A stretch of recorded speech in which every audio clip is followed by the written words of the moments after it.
Selamat datang kembali di channel Aziz PW. Semoga informasi yang kami sajikan ini bisa bermanfaat untuk kita semua. Silakan menonton hingga habis agar kalian bisa menangkap isi video. Perilaku menyimpang sudah ada sejak ribuan tahun lalu. Dan bahkan sampai hari ini masih banyak yang melakukannya. Tidak heran, saudara yang masih satu kandungan saling mencintai dan berhubungan fisik. Inilah kisah Raja Namrud menikahi ibu kandungnya sendiri, seorang pemimpin keturunan kelima dari Nabi Nuh. Namanya dikenal sebagai Namrud bin Kanan bin Kus bin Ham bin Nuh.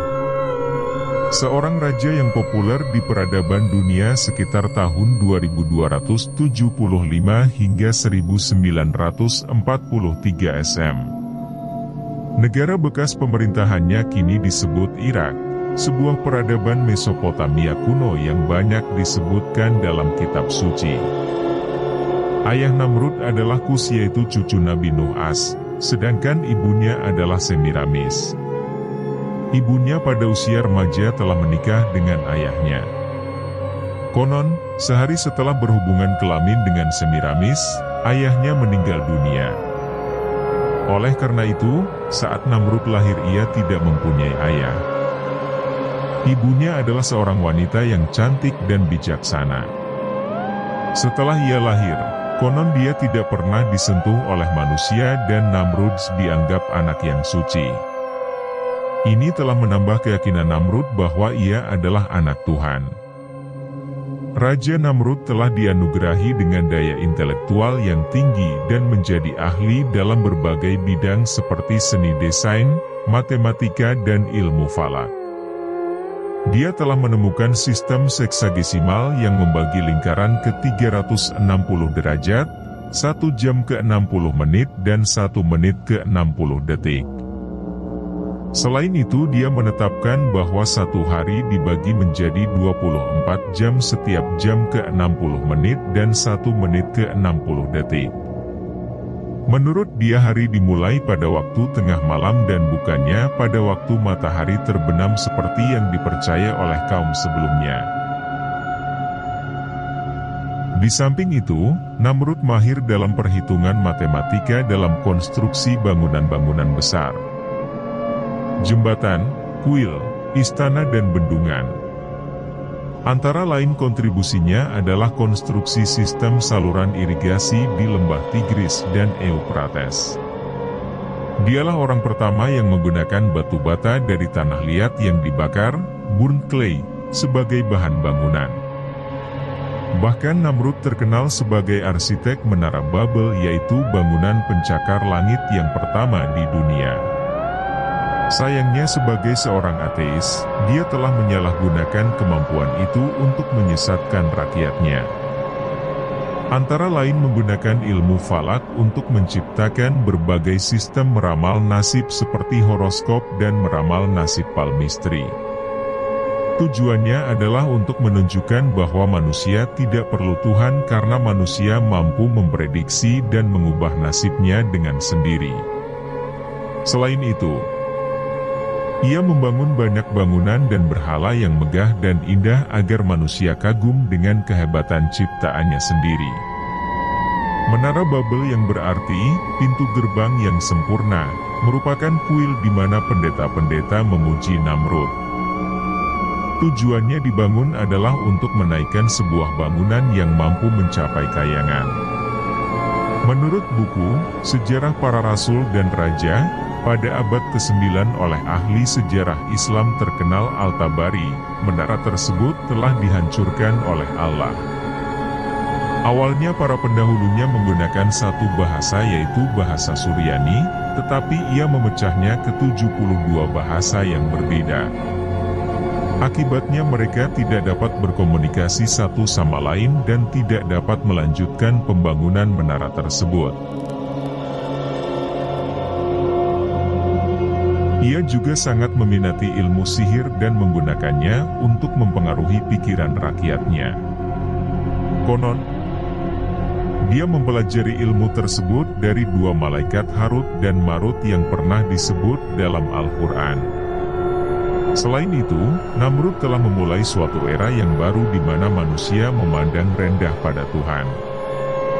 Rakyatnya tidak dianjurkan untuk melakukan kebaikan demi Tuhan, karena baginya Tuhan yang gaib adalah lemah.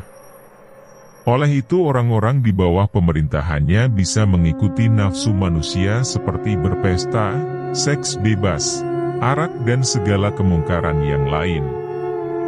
Oleh karena itu, Namrud diberi gelar Bacchus atau dewa anggur karena ia mabuk dengan keduniaan. Ia juga mengklaim dirinya Tuhan karena, sebagai seorang manusia dia merasa lebih tahu tentang kelemahan manusia lain dibandingkan Tuhan yang jauh terpisah dari makhluknya sendiri. Namrud merupakan seorang yang cerdas, menguasai ilmu matematika dan ahli bangunan. Salah satu karyanya yang terkenal sampai hari ini adalah Menara Babel, membangun kota Babel, Erech, Akkad, Asyur dan Niniwe. Sisa peninggalannya bisa ditemukan di Mosul, Baghdad, dan Gunung Namrud yang tak jauh dari kota Adiyaman. Disebutkan dalam sejarah bahwa Semiramis menikahi Kus, cucu Nuh. Saat itu usia gadis ini masih remaja dan wajahnya sangat cantik dan pintar. Tak lama setelah menikah, Kus wafat dan Namrud lahir tanpa kehadiran seorang ayah. Tetapi menurut pengakuan Semiramis, dia melahirkan Namrud tanpa ayah dan menganggap dirinya suci tanpa pernah disentuh pria. Sehingga menganggap anaknya, Namrud sebagai anak yang suci yang lahir dari seorang perawan. Setelah Namrud menginjak usia dewasa, Semiramis sering tampak cemburu ketika gadis-gadis mendekati anaknya.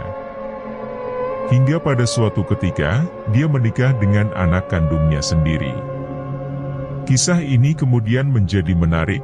Namrud yang dianggap sebagai Tuhan disalibkan dengan domba dan ditempatkan dalam sebuah gua. 3 hari kemudian, batu yang menutupi terguling dan pintu masuk gua tampak terbuka. Dikatakan bahwa jasad Namrud telah menghilang. Peradaban mulai mengagungkan namanya menjadi Osiris, Isis dan Horus, sebagai bentuk dewa yang disembah dan dipuja pengikutnya.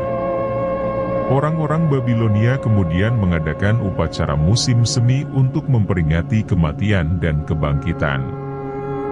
Setelah 3 hari kepergian Namrud, mereka menawarkan roti bertuliskan lambang salib Surya.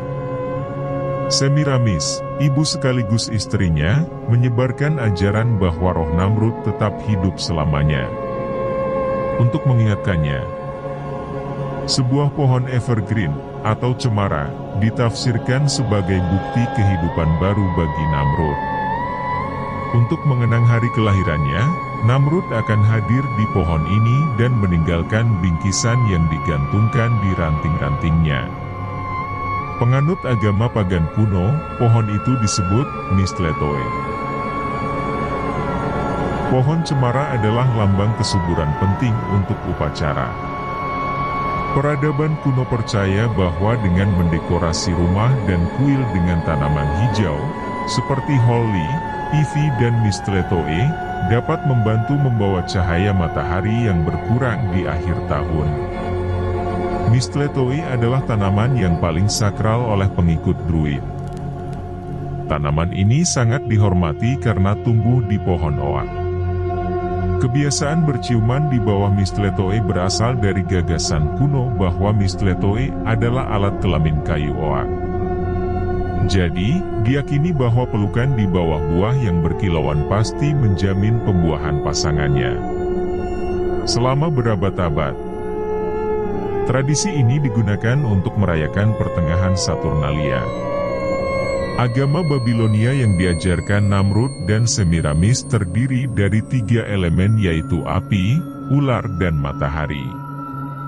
Para pengikutnya fokus pada matahari karena merupakan bagian penting. Sebagian besar mereka menyembah matahari dengan harapan mendapatkan cahaya yang berujung pada kesejahteraan. Itulah beberapa kisah Raja Namrud YG menyimpang dari ajaran nabinya. Semoga informasi yang kami sajikan bisa bermanfaat. Cek kebenarannya sendiri, ambil sisi baiknya. Terima kasih.